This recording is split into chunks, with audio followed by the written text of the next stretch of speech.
Over 100,000 ducks gone. Just like that. That's what's happening right now on Long Island at Crescent Duck Farm. Yeah, a highly pathogenic avian influenza outbreak, HPAI, they're calling it, forcing some really tough choices. And that's what we're going to look at today in this deep dive. Going beyond just the headlines, you know? Right. The human side of this story, the economic impacts, what this even means for the future of duck farming on Long Island. Such a fascinating situation, too. You know, when you think about it, it really exposes just how vulnerable specialized agriculture can be. Well, and Crescent Duck Farm isn't your typical poultry farm. Definitely not. This is the last of its kind. Founded all the way back in 1908. Wow. Crescent Duck Farm represents this long, long legacy on Long Island, a place that used to be, a real hub for duck farming. You've got Doug Corwin, the current owner, a fourth-generation duck farmer. This is so much more than just a business for him. Oh, absolutely. There's a quote from him in one of the articles we read. It was like COVID for ducks. Everything ended. Wow. You just hear it in his voice, right? The emotion. It really makes you wonder, though, why is Crescent the last one standing? What happened to all the other duck farms? Right. It seems like Long Island duck farming has been declining for decades now. Some of the sources pointed to things like rising land costs, increased regulation, more competition from these huge producers as all contributing factors. But Crescent seemed to do well by developing a niche market. Exactly. They focused on this one unique breed of Pekin duck. Selectively bred for generations. For its meat and fat content. Supplying high-end restaurants. Built this reputation on quality. It's kind of ironic, though. That same specialization that made them successful is also what makes them so vulnerable to something like this outbreak. So let's talk about this HPAI virus. How does this thing actually work? Is this the same as the bird flu we always hear about? Well, not exactly. Avian influenza viruses come in a bunch of different strains, and they're categorized by how pathogenic they are. Yeah. Basically how much disease they can cause. So you've got your low pathogenic avian influenza, or LPAI. Might cause some mild symptoms in birds, maybe a drop in egg production.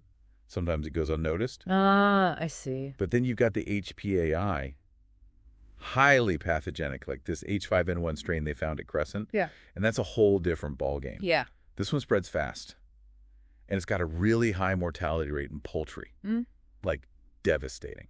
So, from what I understand, culling is the only way to contain it. Pretty much, yeah. There's no really effective treatment for HPAI yet. And like I said, it can wipe out entire flocks in just a few days. So to protect other farms, stop it from spreading further, culling is the only option. They're saying it's the most humane and effective way to control it. Difficult decision for sure, but necessary in these situations. In this case, over 99,000 ducks euthanized in a week. I can't even imagine. Especially for someone like Doug Corwin. Right, who's been working there since he was a kid. There's a quote from him. "The tears, I couldn't walk through this place in the last week without crying." Heartbreaking. This wasn't just a business decision for him. It was personal. Huge loss, emotionally, financially. Crescent Duck Farm is under quarantine now, and they had to lay off almost 50 employees. Wow, that's got to have a ripple effect on the entire community. This outbreak isn't just about one farm. It's part of a bigger pattern. The U.S. has been dealing with this particular wave of HPAI since February 2022. Millions of birds affected nationwide. It's a big deal. Definitely not an isolated incident. It's something we need to pay attention to, for sure. Absolutely. And understanding the scale of this outbreak, I think it helps us really grasp how serious the situation is at Crescent Duck Farm. How about the human health risks here? A lot of people get nervous when they hear bird flu. Should we be worried? It's a good question, and it's important to remember that while this strain is highly contagious among birds, the risk to humans is generally considered low. Okay, that's good to hear. Yeah. But I get why people would be a little freaked out. Of course. Yeah. There have been a few rare cases of human infection, but those usually involve really close contact with infected birds. Right. And right now, there's no evidence at all of human-to-human transmission. So no need to panic. But we should definitely stay informed. What about the workers at Crescent Duck Farm, though? I mean, they were in direct contact with those birds. Health officials are being very proactive about that. They're monitoring the workers closely, offering preventative measures like Tamiflu. Nope. They're also really pushing proper hygiene and the use of protective equipment, just to minimize any possible risk. Dr. Gregson Piggott, the Suffolk County Health Commissioner, said, "The risk to public health is minimal, as the virus at this point is not transmissible among humans." They seem to be taking all the right steps. So we've talked about the history of Crescent Duck Farm, the science behind avian influenza, the biosecurity measures in place, and the potential risks to human health. What happens next? I mean, Can this farm even come back from something like this? That's the million-dollar question, isn't it? And that's what we'll be looking at as we continue this deep dive. It's devastating what happened at Crescent Duck Farm, but, there's more to this story than just the one business. Absolutely. This is about potentially losing an entire breed. Decades of careful selection gone. Doug Corwin talked about that. They've spent like 70, 80 years refining the specific Pekin duck. He said it's meatier than your average duck, and it's got that perfect amount of fat. That's what makes them so sought after by those fancy restaurants. And now it's all at risk, the whole lineage wiped out. It really does make you think about how fragile these really specialized agricultural systems are. Makes you wonder, could this be it for Long Island duck farming? The end. Crescent was the last one left on Long Island. Used to be over 100 farms in the region, a real cornerstone of their agricultural history. Wow. Over 100. It's hard to imagine what that must have been like. What happened? Why such a big decline? From what I've read, a whole bunch of things played a role. Land costs going up, environmental regulations, competition from these massive poultry operations. A lot of farms just couldn't keep up. So Crescent figured out a way to adapt by going for that niche market, but then that made them vulnerable too. It's a tough spot to be in. Yeah, a real double-edged sword. And it brings up this bigger question about our food systems. What are we really prioritizing here? Efficiency and cheap food, or diversity, tradition, regional specialties. Something to think about. So what happens now for Crescent? Can they even come back from this? Well, there's one option people are talking about, but it's definitely not a simple fix. Using those stored eggs to rebuild the flock. Exactly. It seems like Mr. Corwin was smart enough to store eggs from his breeders before the outbreak happened. So if those eggs are good and haven't been infected, they can hatch them and raise a whole new generation of crescent ducks. That sounds hopeful. Is it really that easy, though? I wish it were. First, they got to make absolutely sure those eggs are free of frisson. Testing is really important, and there's always that chance the virus was already in the breeders. And even if the eggs are healthy, don't they need a whole new place to hatch and raise them? I mean, their farm is quarantined now. You're right about that. They would need a completely biosecure facility.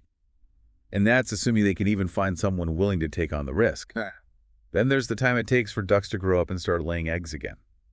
We could be talking years. Years, and that's a lot of money going out with no money coming in. Mr. Corwin said in one of the articles, it'll be a 1 to 2 year fight to get going again.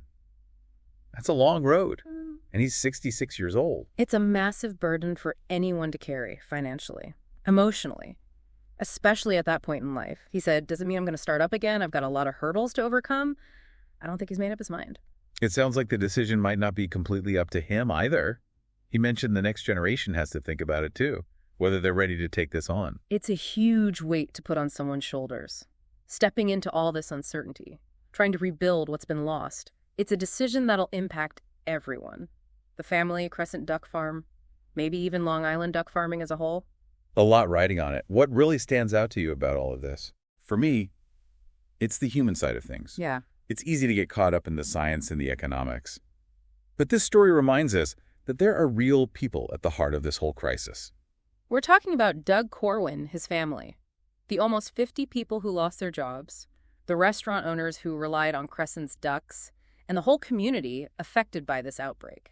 Food production isn't just about numbers. It's about people's lives, traditions, the connection we have to the land and the people who work it. And sometimes it's about loss, losing a way of life, a family business, a regional tradition. Maybe it's also a story about resilience, about starting over. Whether Crescent can overcome all this, who knows? But their story really shines a light on how complex our food systems are and how important it is to support local agriculture. You know, so much of what we've been discussing comes down to one really important concept. You're talking about biosecurity, right? Seems that's the key to preventing more outbreaks like this one. It seems like every article we read mentions biosecurity. It's a big deal. Huge.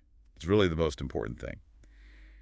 Especially with this strain of HPAI going around biosecurity, you can think of it as like a whole set of protective measures. Okay. To try and stop diseases like avian influenza from getting in and spreading. So what does that look like in practice? What do farmers actually have to do? Well, it's a whole multi-layered approach. Yeah. One of the biggest things is making sure wild birds and the farm birds don't interact.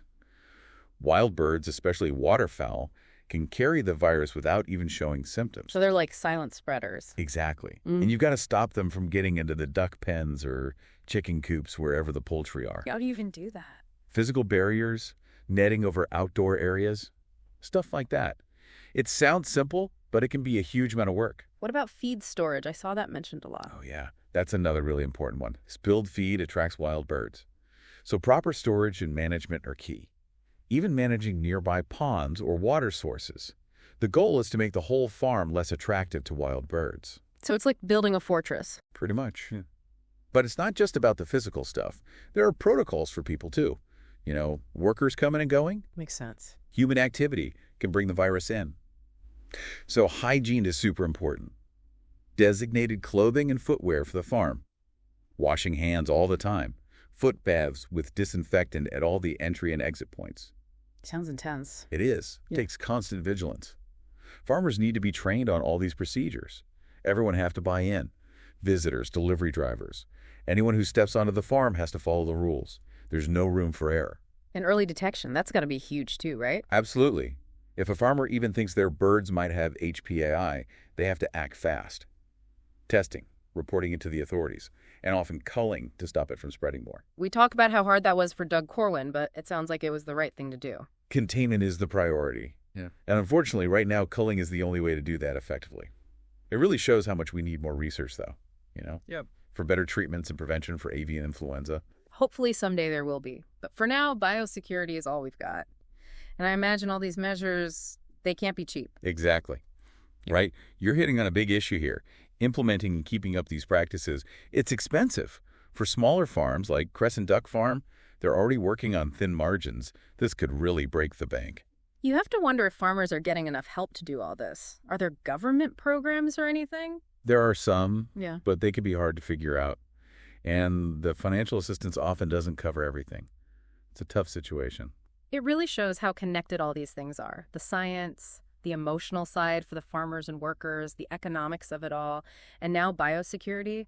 It's a lot. It is. It just shows how important it is to talk about these things. Yeah. This deep dive, it's just a starting point. But hopefully it'll get people thinking more about where their food comes from and what these farmers are up against. We started by talking about Crescent Duck Farm and the 100,000 ducks they lost. But the more we dug into it, it's clear this story is so much bigger than that. It's about how vulnerable our food systems are, how important biosecurity is, the struggles farmers face, the human cost when these things happen. And maybe, just maybe, it makes us ask some questions, do some research, think about how our choices as consumers affect all this. Because in the end, we're all connected to this, whether we realize it or not. Our choices, the policies we support, the conversations we have, they all have an impact. So as we wrap up this deep dive, we want to leave you with this. What are you going to do with what you learned today? Will you look for local farms in your area, learn more about your food, share the story with someone else? Because even small things can make a difference. Keep asking questions, keep learning, and keep diving deep.